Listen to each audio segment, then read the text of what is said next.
नमस्कार दोस्तों, knowledge universe academy में आपका हार्दिक स्वागत है। आज हम लोग हिंदी साहित्य के कुछ प्रश्न के ऊपर बात करेंगे जो कि यूपी, टीजीटी, पीजीटी और विभिन्न प्रदेशों के टीईटी के एग्ज़ाम में आते रहते हैं। तो टाइम को ज़्यादा व्यर्थ न करते हुए हम लोग सीधे बात करते हैं क्वेश्चन के ऊपर। तो क्वेश्चन नंबर 1 है, श्रावकाचार किस कवि की रचना है?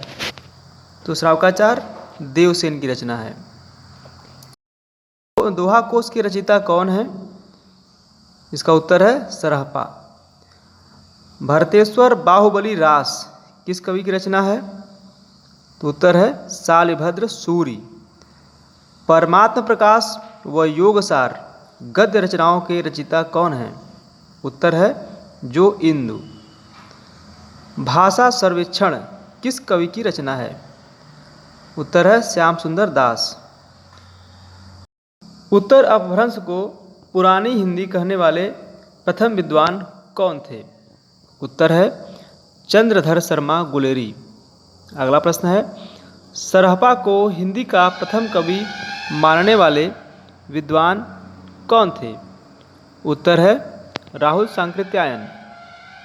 अगला प्रश्न है, उक्त व्यक्ति प्रकरण के रचयिता कौन है? उत्तर है दामोदर शर्मा। अगला प्रश्न है, अपभ्रंश व्याकरण के रचयिता कौन है?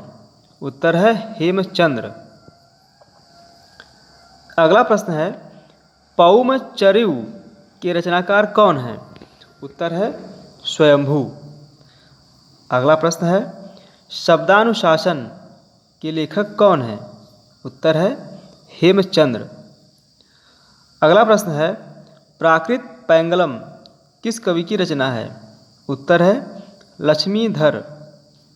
अगला प्रश्न है, जय मयंक जस चंद्रिका के रचयिता कौन है? उत्तर है मधुकर कवि। अगला प्रश्न है, आदिकाल को आदिकाल नाम किसने दिया? यह बहुत ही इंपॉर्टेंट प्रश्न है मित्रों, इसको आप जरूर याद करिएगा। तो आदिकाल को आदिकाल नाम हजारी प्रसाद द्विवेदी ने दिया था। अगला प्रश्न है, आदिकाल को वीर गाथा काल किस आलोचक ने कहा? उत्तर है आचार्य रामचंद्र शुक्ल। आदिकाल को सिद्ध सामंत काल किसने कहा? उत्तर है राहुल सांकृत्यायन। ये सभी प्रश्न बहुत ही इंपॉर्टेंट है। अगला प्रश्न है, महावीर प्रसाद द्विवेदी ने आदिकाल को क्या संज्ञा दी? उत्तर है बीज वपन काल। अगला प्रश्न है, हिंदी की कितने उपभाषाएं हैं? उत्तर है 5।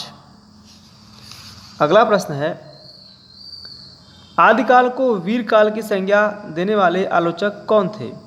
उत्तर है विश्वनाथ प्रसाद मिश्र।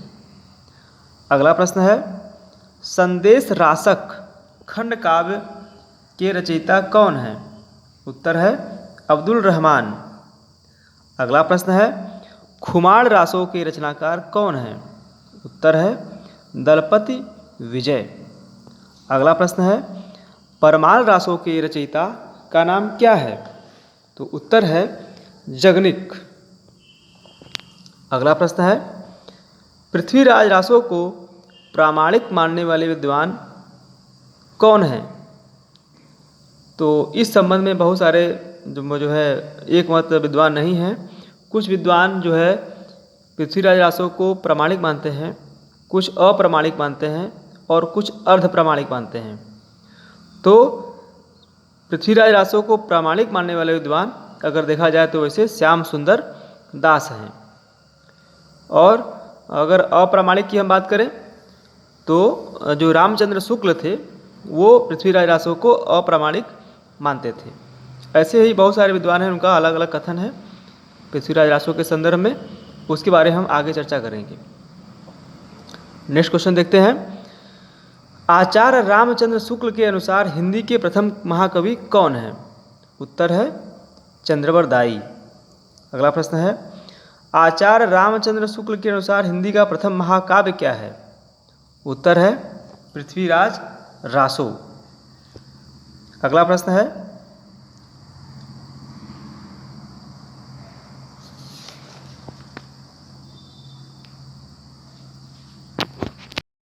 अगला प्रश्न है, चंद्रबरदाई किसके दरबारी कवि थे?